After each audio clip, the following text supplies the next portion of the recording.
आप जानते हैं कि एक ही घर में पले हुए बच्चे, उनके स्वभाव भी एक जैसे नहीं होते।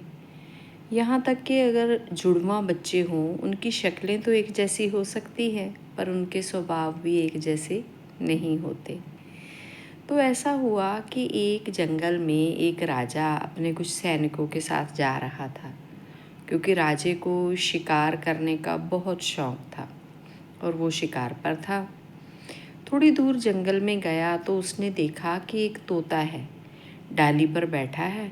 और जूं ही उसने राजा को और उसके सैनिकों को देखा तो जोर जोर से बोलने लगा, पकड़ लो इन्हें, मार डालो इन्हें, लूट लो इन्हें, काट डालो इन्हें। राजा बड़ा हैरान हुआ कि ये तोता ऐसा क्यों बोल रहा है। उसे अच्छा भी ना लगा। उसने अपने सैनिकों को कहा कि इस तोते को पकड़ो। सैनिकों ने पूरी कोशिश की कि उसको पकड़ ले, पर तोता तो उड़ गया। अब राजे के मन में बहुत रोष था। वो आगे आगे जाता रहा। आगे पहुंचकर वो एक ऋषि मुनि के आश्रम में जा पहुंचा। वहाँ बहुत से ऋषि मुनि थे। कोई यज्ञ कर रहा था, कोई तप कर रहा था, कोई पाठ कर रहा था।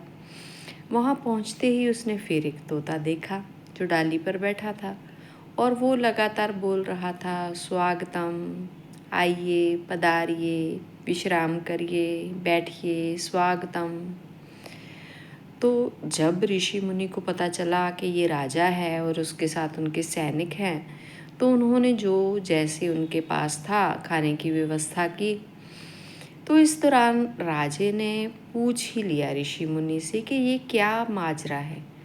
पहले एक तोता मिला जो कह रहा था, लूट लो इन्हें, मार डालो, काट डालो, और आपके आश्रम का तोता वो बोल रहा है, स्वागतम, आइए, पधारिए, बैठिए, विश्राम करिए।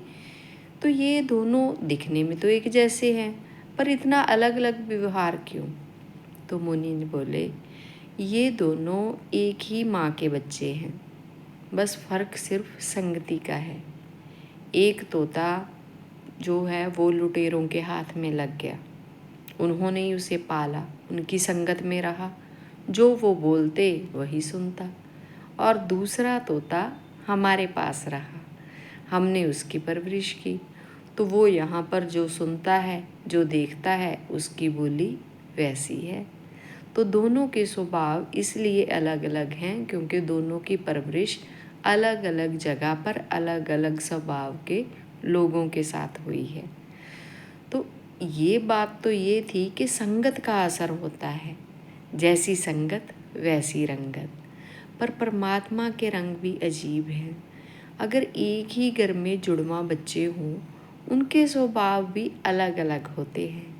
तो ये शायद उनके कर्मों का फल है।